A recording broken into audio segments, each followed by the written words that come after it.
ゼロになったっていい。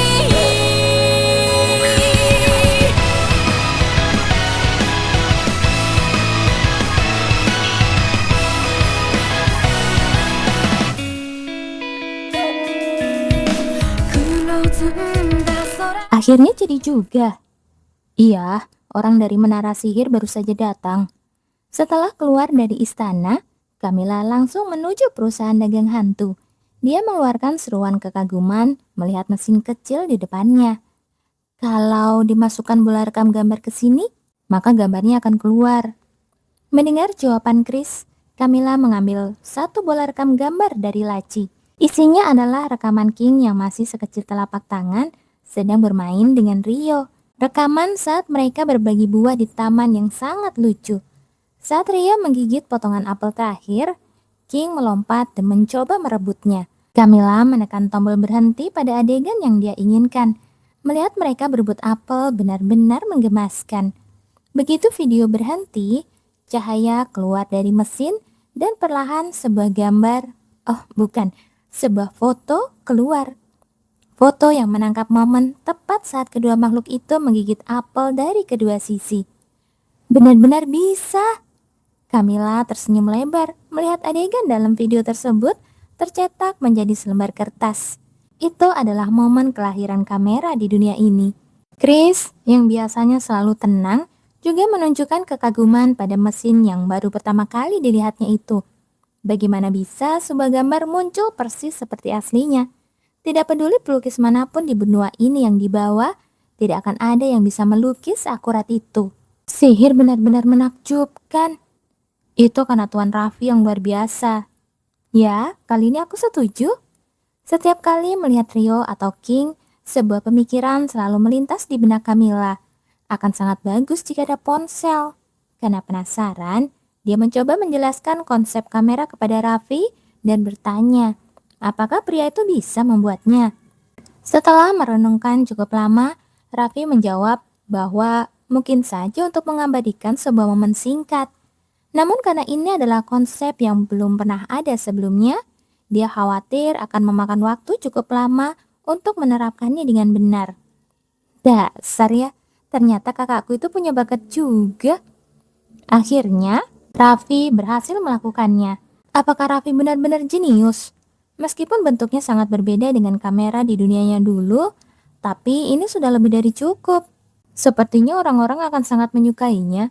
Kapan kita bisa mulai memproduksi dan menjualnya? Apakah saya harus mengambil cetak birunya dari Tuan Raffi? Seketika, Camilla dan Chris saling menatap kosong untuk waktu yang lama. Sepertinya ada yang tidak selaras dalam percakapan ini. Bukankah Anda membuatnya untuk dijual? Bukan, aku membuatnya hanya untuk koleksi pribadi. Dia meminta bantuan Raffi hanya karena ingin mengabadikan lebih banyak momen menggemaskan King dan anak-anak. Namun, Camilla akhirnya mengangguk dengan senyum canggung. Benar juga ya, kalau dijual pasti laku keras kan? Iya, menurut saya ini adalah barang yang sangat inovatif. Tapi, bukankah harganya akan sangat mahal? Batu mana yang masuk ke sini bukan main-main. Meskipun harganya ditekan, harga satuannya pasti tetap mahal. Sebaiknya kita menargetkan para bangsawan sebagai sasaran utama.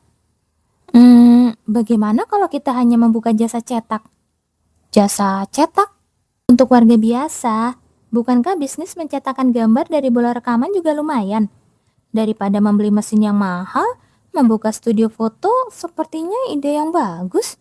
Lagi pula, proses mencetak tidak memakan biaya sebesar membeli alatnya. Mereka juga pasti ingin menyimpan kenangan tentang keluarga mereka. Bagi rakyat biasa yang tidak mampu menyewa pelukis mahal, mesin ini justru mungkin akan mendapatkan sambutan yang lebih luar biasa. Saya akan segera mengirimkan laporannya. Iya, tolong ya. Permisi, di sini tempat mencetak bola rekaman gambar kan? Perusahaan dagang hantu telah memulai bisnis baru. Mereka meluncurkan layanan revolusioner di berbagai cabang penjualan batu mana. Mencetak adegan dari bola rekaman gambar menjadi sebuah foto. Orang-orang sangat antusias dengan teknologi baru ini. Para bangsawan segera menyatakan niat mereka untuk membeli mesin tersebut. Namun karena masa produksi yang lama, sangat sedikit orang yang sudah menerimanya.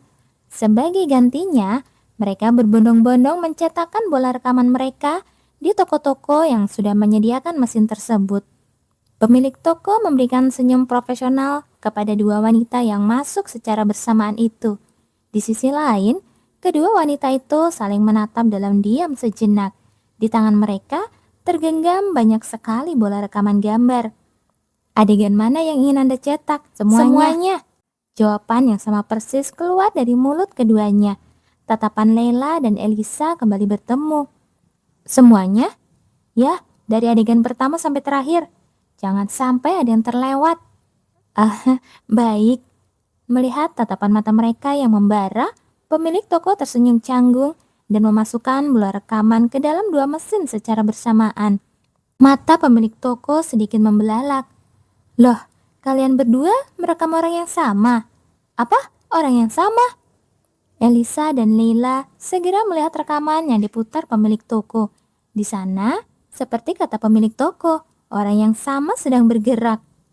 Kamila. Pandangan Leila dan Elisa beradu, namun dengan cepat mata mereka beralih ke rekaman milik pihak lawan. Di mana kau merekam ini?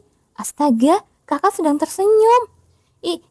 Apakah itu di kamar tidur? Apa kau baru saja merekamnya saat dia baru bangun tidur? Setelah memeriksa rekaman satu sama lain, Elisa dan Leila tidak bisa melepaskan pandangan dari sosok Kamila yang terekam di sana. Tatapan mereka kembali bertemu. Setelah bertukar pandang penuh arti yang sulit dijelaskan, mereka berteriak bersamaan kepada pemilik toko. Tolong cetak masing-masing 2 lembar. Hari ini, Kamila datang ke kediaman Nyonya Unes. Beliau adalah anggota VIP perusahaan dagang hantu. Kamila datang langsung ke rumahnya untuk mengantarkan gelang berlian biru yang dipesan Nyonya tersebut. Meskipun jarang bergerak sendiri, Nyonya Unes memiliki koneksi yang sangat luas di kalangan sosial. Jadi, tidak ada ruginya menjalin hubungan baik. Dan dia juga sangat kaya. Senyum Kamila semakin lebar mendengar ajakan bertemu lagi. Karena baginya, itu terdengar seperti, aku akan terus menambah poin VIP-ku. Nyonya itu bahkan bilang ingin membeli 5 unit kamera mahal yang baru saja dirilis. Begitu naik ke kereta, Kamila memijat bahu yang kaku. Terus-menerus memasang senyum bisnis ternyata jauh lebih melelahkan dari dugaannya. Sambil menyandarkan tubuh di kursi kereta, dia menatap keluar jendela dengan perasaan agak kosong. Matanya tiba-tiba sedikit membelalak. Dia segera menghentikan kereta. Setelah kereta berhenti dengan mulus, Kamila menatap tajam keluar jendela tanpa suara untuk beberapa saat. Apa yang sedang dia lakukan di sana? Dia melihat sosok yang familiar. Itu adalah Laura, putri Anseois yang sudah meninggal. Gadis itu tengah berjongkok di depan sebuah rumah kecil. Namun Laura tidak sendirian. Seekor anjing terus menjelati tangan hantu gadis itu. Kamila akhirnya turun dari kereta dan melangkah ke sana. Seketika, dia teringat perkataan Laura kepadanya beberapa waktu lalu. Sepertinya anjing itulah yang dia maksud. Jarang sekali hewan menjadi hantu. Ini unik. Mungkin karena hewan jarang menyimpan dendam, dia hampir tidak pernah melihat hantu hewan sebelumnya. Laura yang menyadari kehadirannya melambaikan tangan dengan senyum cerah.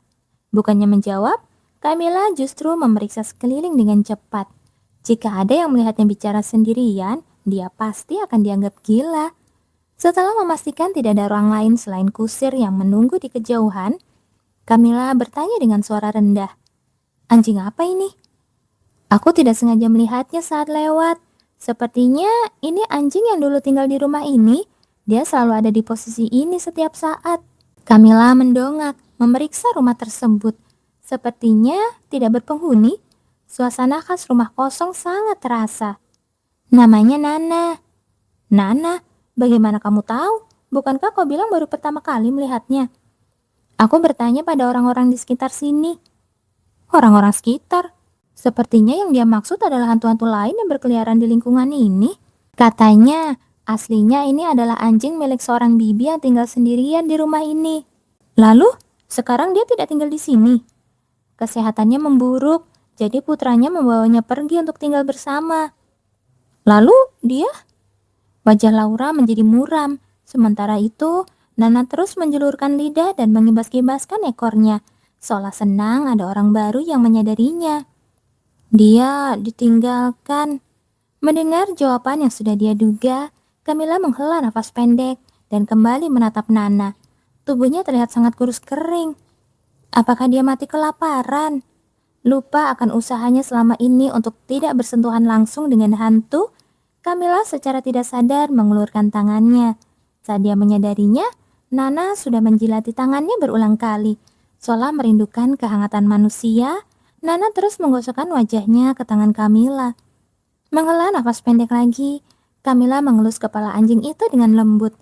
Camilla tidak pernah menyentuh hantu secara langsung dan lebih suka memerintahkan hantu lain. Itu karena dia benci jika para hantu tahu bahwa dia bisa menyentuh mereka. Secara mengejutkan, banyak sekali hantu yang mendambakan kehangatan manusia. Jika mereka tahu, bayangkan betapa repotnya nanti. Ada yang minta dipeluk, minta digandeng, membayangkannya saja sudah membuat pusing. Namun, melihat makhluk yang begitu menyukai dan menyambut kehangatan manusia ini, hatinya mau tidak mau menjadi luluh. Aku akan datang lagi. Benarkah? Bukankah Anda bilang Anda benci anak anjing? Dia kan anjing dewasa. Dari mana anak anjingnya? Lihat saja, ini jelas-jelas anjing dewasa. Meninggalkan Laura yang terperangah dan Nana yang terus mengibaskan ekornya, Camilla bergegas kembali ke keretanya. Apa yang sedang Anda buat? Mendengar pertanyaan Koki Gillard, Camilla menjawab sambil mengiris daging sapi kualitas terbaik. Makanan anjing. Apa? Aku bilang membuat makanan anjing. Makanan anjing? Iya, Anda menggunakan daging sapi itu untuk membuat makanan anjing. Daging sapi kualitas tertinggi yang bahkan sulit dibeli oleh keluarga bangsawan biasa diberikan hanya untuk seekor anjing. Kenapa? Tidak boleh? Tidak. Aku tahu ini berlebihan, tapi semua bahan makanan di rumah ini kualitasnya premium. Jadi aku harus bagaimana lagi? Tapi, apakah Anda juga memberi bumbu pada makanan anjingnya? Gillard memiringkan kepalanya, melihat Camilla menaburkan garam pada daging tersebut. Bukankah biasanya makanan untuk hewan tidak diberi bumbu karena tidak baik bagi kesehatan mereka? Tidak apa-apa. Lagi pula dia sudah mati, jadi tidak akan ada yang membahayakan tubuhnya. Bukankah lebih baik diberi sedikit rasa agar selera makannya meningkat? Sisanya kau makan saja. Makanan anjing ini? Kalau tidak mau ya sudah. Meninggalkan Koki yang dilanda dilema di depan sisa makanan anjing dari bahan mewah, Camilla menyelesaikan kotak makanannya dan pergi ke tempat Nana berada. Anjing itu masih duduk manis di halaman depan rumah kecil itu, seperti batu yang menunggu tuannya. Nana mengenali Camilla dan segera mendekat sambil mengibaskan ekornya. Sementara itu, Laura sepertinya sudah pulang karena tidak terlihat di sana. Camilla mengelus lembut kepala Nana yang menjilati tangannya, lalu meletakkan kotak makanan yang dia bawa. Makanlah. Melihat makanan setelah sekian lama, Nana menggonggong sekali ke arah Camilla, lalu membenamkan kepalanya ke kotak makanan dan mulai makan dengan lahap. Melihat makanan itu perlahan berubah menjadi hitam dan menghilang, Camilla menghela nafas pendek. Haruskah aku cari pemilik rumah ini? Jika dia meminta bantuan organisasi informasi, dia pasti bisa menemukannya dalam sekejap. Tapi, apa gunanya mencari mereka? Tidak mungkin juga dia bisa mengatakan, anjing yang kau tinggalkan sudah mati, tapi dia masih menunggumu di rumah itu, jadi datanglah menjemputnya.